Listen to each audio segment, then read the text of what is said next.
Desde o momento em que somos concebidos, vivemos um período de intenso crescimento. Até que chega uma certa idade em que paramos de crescer fisicamente, mas é exatamente aí que o nosso pensamento é inundado pelo desejo de crescer de outras maneiras. Queremos crescer na carreira, crescer como pessoa, crescer a conta bancária, as metas são muitas. Por isso, podemos dizer que crescer é um processo, é um degrau a cada dia. No percurso, vamos alcançando os objetivos, mas o segredo é não desistir enquanto houver fôlego de vida. Este conceito de crescimento também pode ser aplicado à nossa vida espiritual. Uma vez que nascemos da água e do Espírito, não devemos desistir de buscar o crescimento. Quem não deseja se sentir cada vez mais perto de Cristo, deixá-lo guiar os nossos passos, conversar com Ele e ouvir a sua voz? Quer descobrir como subir os degraus da vida cristã? Gostaria de pedir ajuda a Deus para continuar firme nesta caminhada de crescimento? Hoje, no Está Escrito, te ajudaremos a dar o primeiro passo.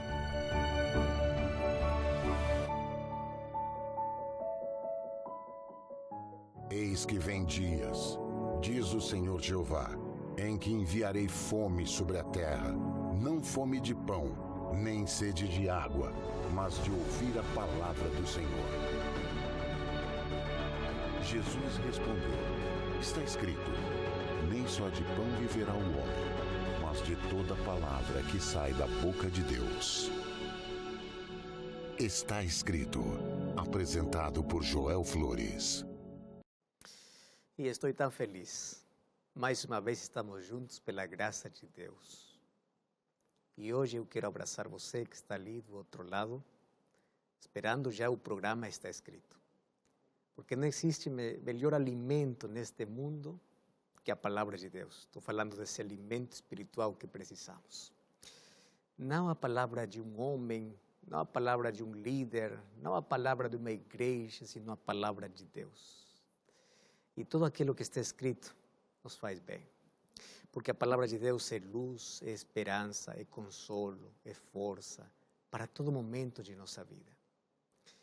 Eu peço sempre a Deus que possa preencher todo o vazio de seu coração, possa prover todas as suas necessidades, que Deus possa ajudar cada dia para que você possa ser um filho de Deus obediente, fiel, e que juntos possamos preparar para o grande encontro quando Jesus volte. Eu quero ver você no céu. Eu me estou preparando para esse grande dia. Por favor, vamos fazer planos e que nosso maior objetivo da vida seja nosso encontro com nosso amado Salvador. Que Deus possa te dar muita paz, muita bênção a você e a sua família. E muito obrigado por me acompanhar sempre aqui no programa Está Escrito. Eu tenho um presente para você, um presente muito lindo. A revista, que é um curso bíblico chamado Evidências.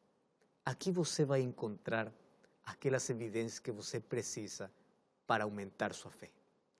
Aquelas coisas que você tem ali na cabeça e provavelmente você não pergunta para ninguém.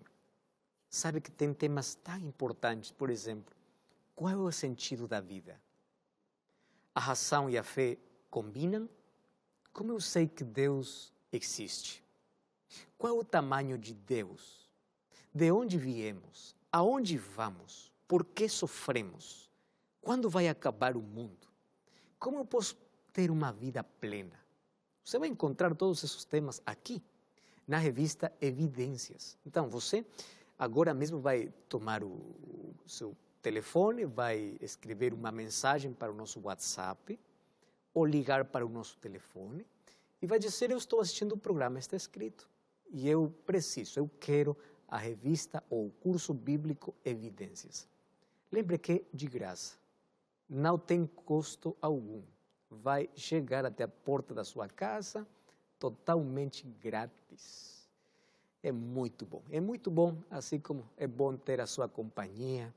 É muito bom saber que durante todo esse tempo estamos juntos aqui para fortalecer nossa fé, nossa confiança e nossa esperança em Deus.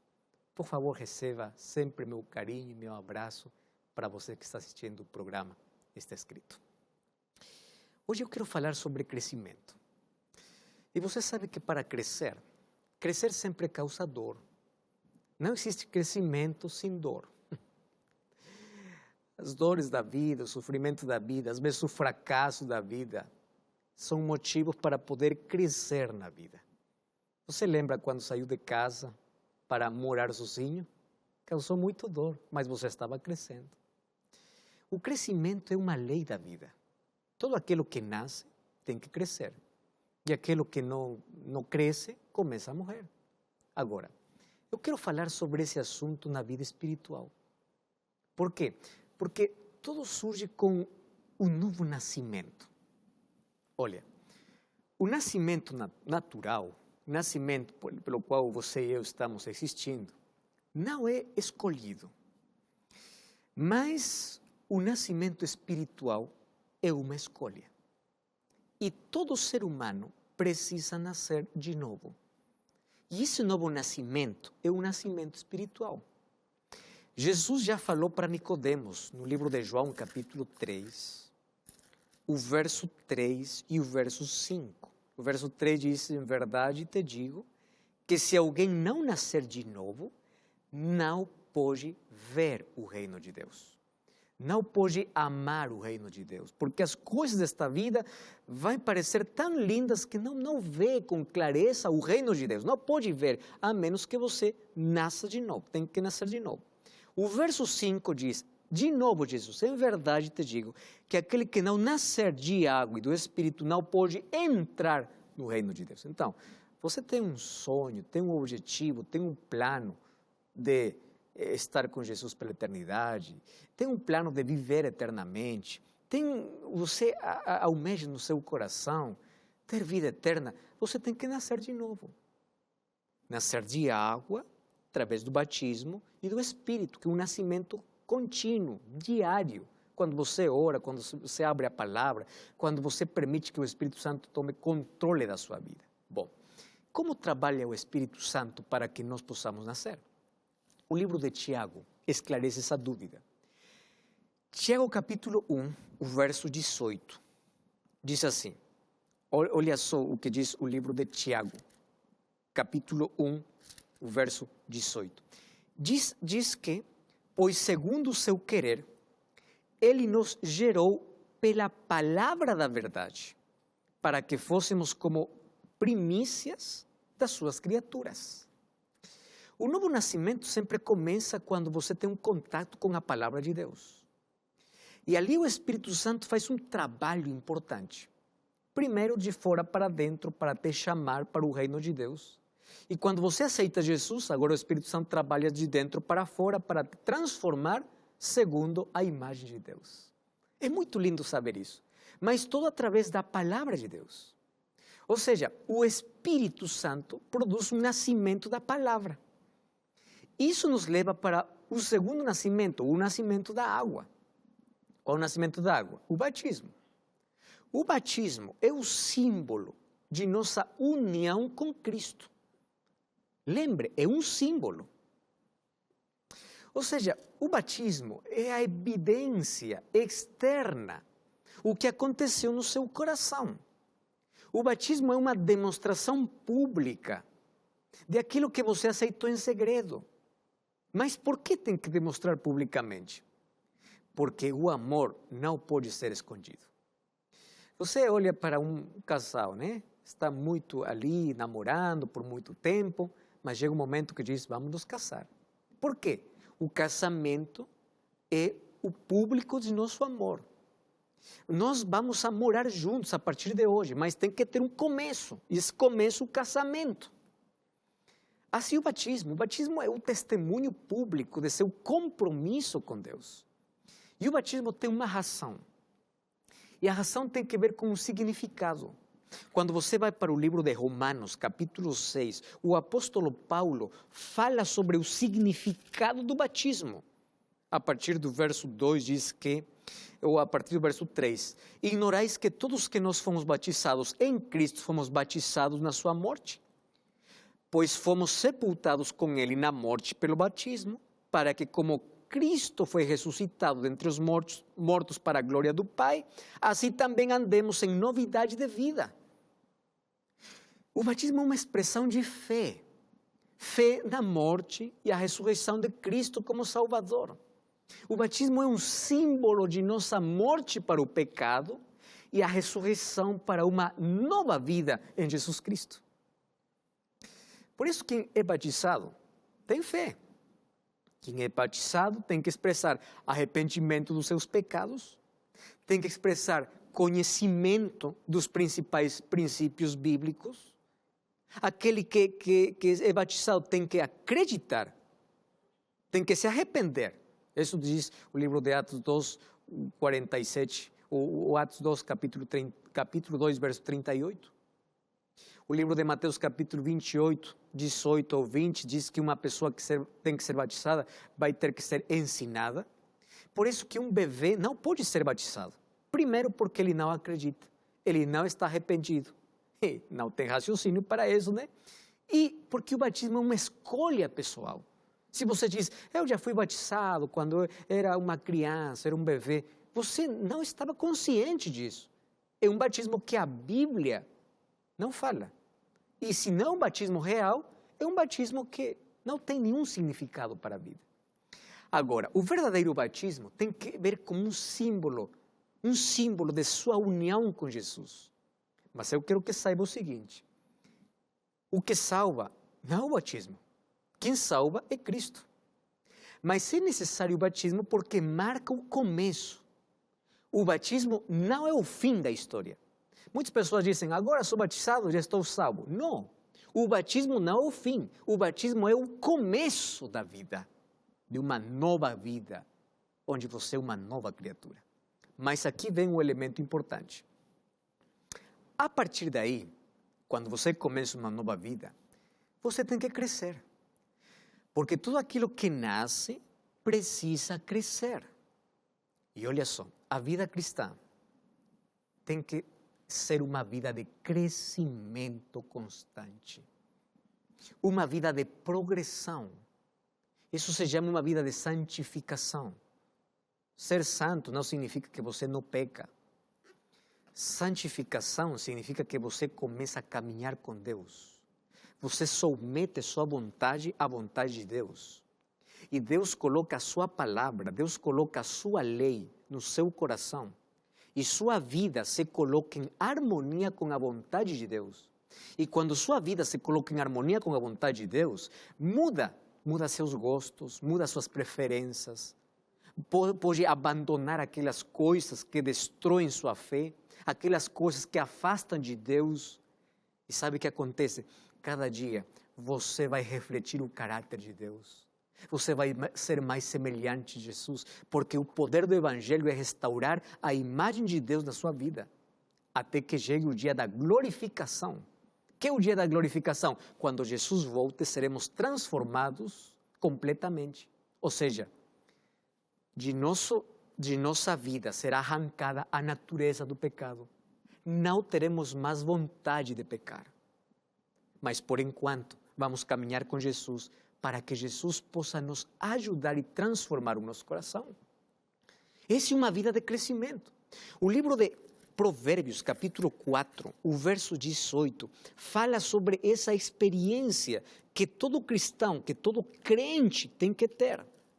Provérbios, capítulo 4, verso 18, diz assim, mas a vereda dos justos é como a luz da aurora, que vai brilhando mais e mais até o dia ser perfeito. Quando o dia vai ser perfeito? Vai ser perfeito quando Jesus volte. Mas enquanto Jesus não volte e enquanto o dia não seja perfeito, cada dia você tem que ir melhorando. Cada dia você tem que ir aumentando a luz de Cristo na sua vida.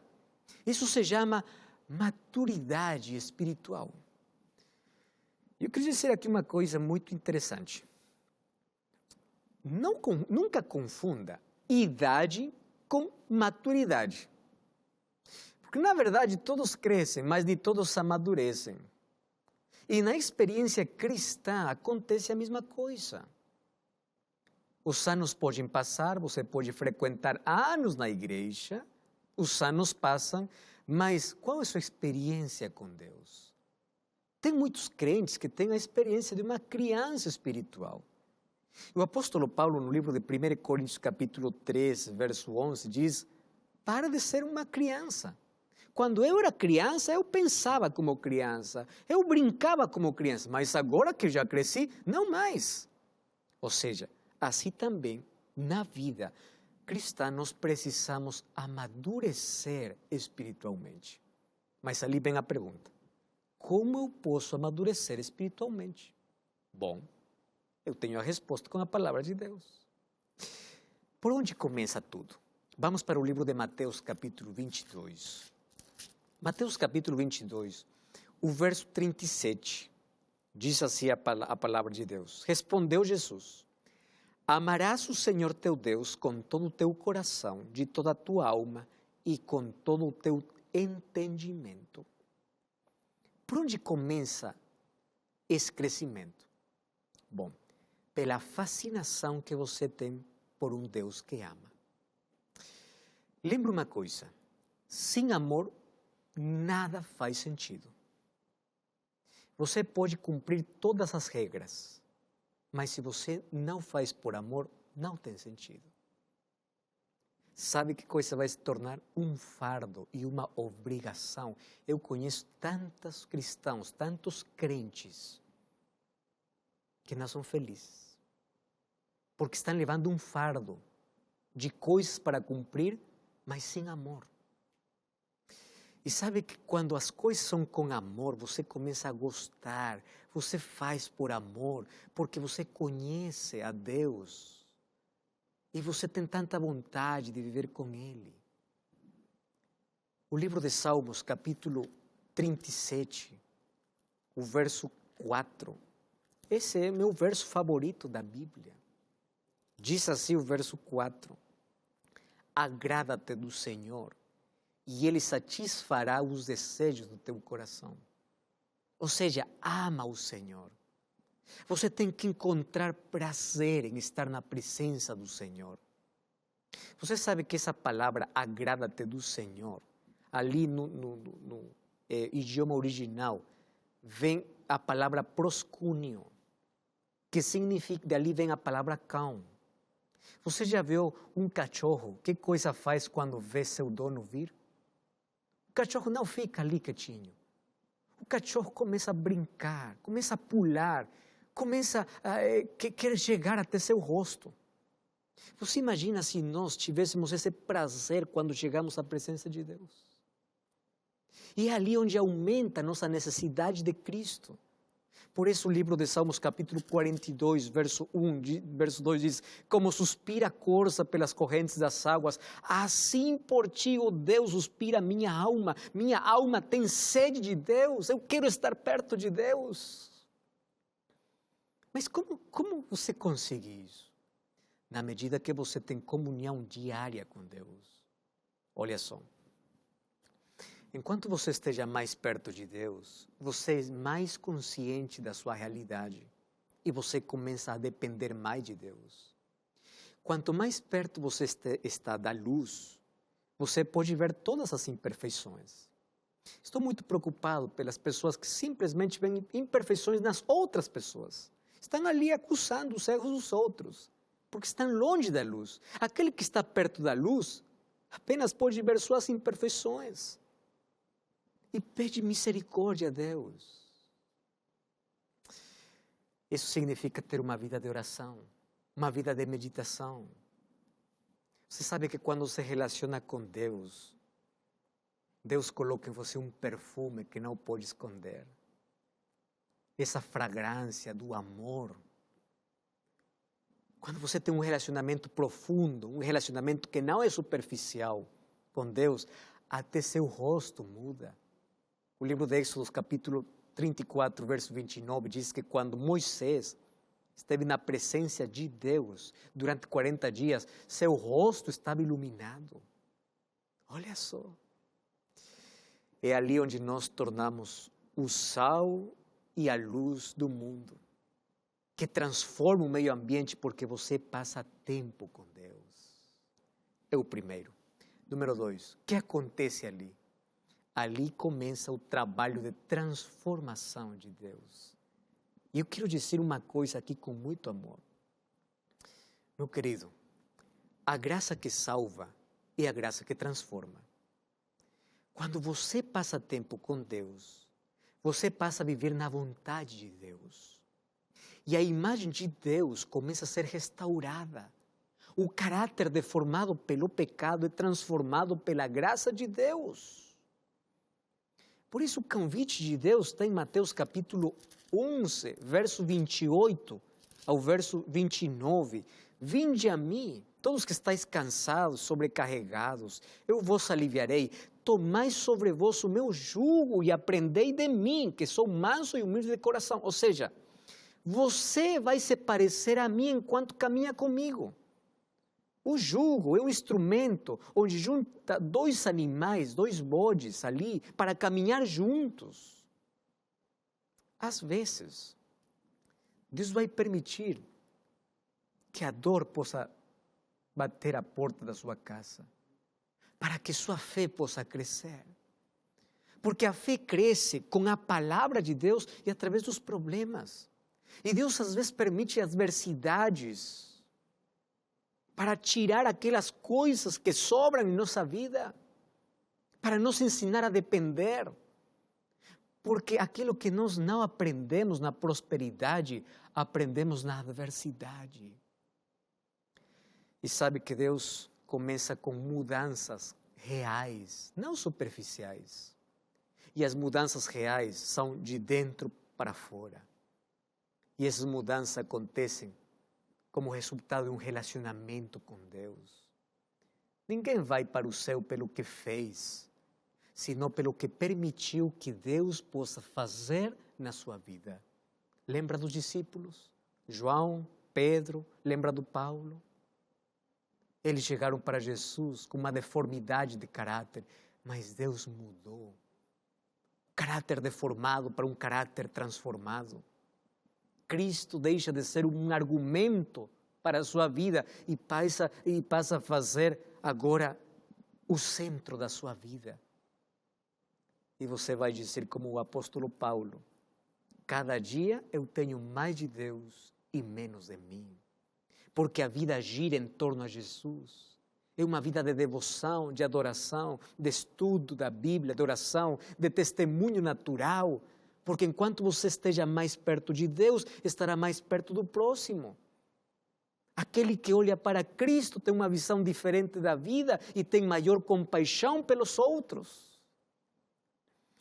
E não tem coisa mais linda que uma vida guiada pelo Espírito Santo. O apóstolo Paulo fala no livro de Romanos, capítulo 8, verso 9, que uma vida sob o controle do Espírito Santo é uma vida feliz. Sabe qual é o resultado natural? O fruto do Espírito. E qual a evidência que eu estou cheio do Espírito Santo? Gálatas capítulo 5, versos 22 e 23, diz que aquele que está cheio do Espírito Santo está cheio de amor, de alegria, de paz, de bondade, de fidelidade. Uma vida guiada pelo Espírito não pode ser avaliada, tem que ser demonstrada. E sabe que essa é uma experiência pessoal e única. Jesus contou em Mateus capítulo 25 que a experiência com Deus não pode ser prestada, tem que ser única. Mas sabe como se consegue tudo isso? Com uma decisão. E você tem que aprender a perseverar em Jesus. Eu gosto muito do que diz o livro de Eclesiastes capítulo 7, o verso 8. Olha só o que diz aqui a palavra. Eclesiastes capítulo 7, verso 8. Diz assim: melhor é o fim das coisas que o seu princípio. Ou seja, sabe o que está dizendo aqui? Melhor é o final que o começo. Você já viu ali sua equipe de futebol? Não importa quantos gols colocar no primeiro tempo. O que importa é o final, o resultado final. Muitos começaram grandes projetos, mas nunca terminaram. Eles foram desencorajados. Muitos começaram a vida cristã, mas não vão chegar ao final. E como eu posso chegar ao final? Hebreus capítulo 12, verso 1 e verso 2 diz que você tem que olhar para Jesus. Você tem que correr na vida olhando para Cristo. Esqueça o que os outros fazem. Olhe para Jesus. Mateus 24, 13 diz que aquele que persevere, que permanece até o fim será salvo. A vida cristã não é uma corrida de velocidade, mas de resistência. Se você cai, levante-se. Isso exige de perseverança, de esforço, de disciplina. Não é automático. Não ocorre da noite para o dia. Você tem que aprender a depender de Deus. E depender de Deus é o maior desafio de todo crente.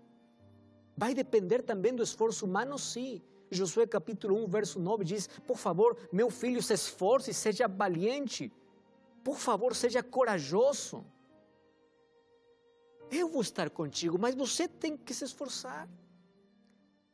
O apóstolo Paulo escreveu para Timóteo, no livro de 2 Timóteo, capítulo 2, verso 1 ao 7. Filho, seja como um atleta. Seja como alguém que se esforça. 1 Coríntios capítulo 9, verso 24, 27, o apóstolo Paulo diz: todos aqueles que correm, se esforçam, têm disciplina. A vida cristã é assim. Você tem que trocar desejos por decisões, mesmo quando isso significa andar em contramão deste mundo. E que seu objetivo de cada dia seja: hoje eu tenho que ser melhor que ontem, amanhã melhor que hoje. E você vai fazer a diferença onde você está. Você tem que refletir o caráter de Deus, o amor de Cristo. Por favor, eduque a sua mente para estar sempre na presença de Deus. Avance na vida. Avance na vida. E hoje eu quero orar com você, porque eu também comecei essa carreira e eu quero chegar até o final. Eu quero chegar ao final. Eu não sei seu nome: Rodrigo, Lilian, Maria, José, João, Paulo, Fernando. Não sei seu nome. Mas deixa-me dizer uma coisa. Quero que juntos possamos nos preparar para o céu. Não troque o céu pelas coisas desta vida. Se você ainda não é batizado, neste sábado vai para a igreja adventista e fala assim: eu quero ser batizado. Eu quero ser uma nova criatura. Eu quero começar uma carreira na vida, mas a vida eterna. Se você já é batizado, permaneça até o final. E vamos fazer uma promessa. Um dia juntos vamos nos encontrar lá junto à árvore da vida para viver com Jesus pela eternidade. Você aceita? Quero orar com você. Pai querido, muito obrigado por tua palavra. Nos ajuda, por favor, a crescer cada dia na tua presença. Nos ajuda a amar com todo o nosso coração. Abençoa a nossa entrega e tantas famílias, pessoas que nesse momento estão entregando toda a sua vida para caminhar contigo. Nos ajuda a chegar ao teu final, em nome de Jesus. Amém. Deus te abençoe. Busca uma igreja adventista do sétimo dia. E nunca esqueça, lembre que está escrito: não só de pão viverá o homem, mas de toda palavra que procede da boca de Deus. Até lá. Deus te abençoe.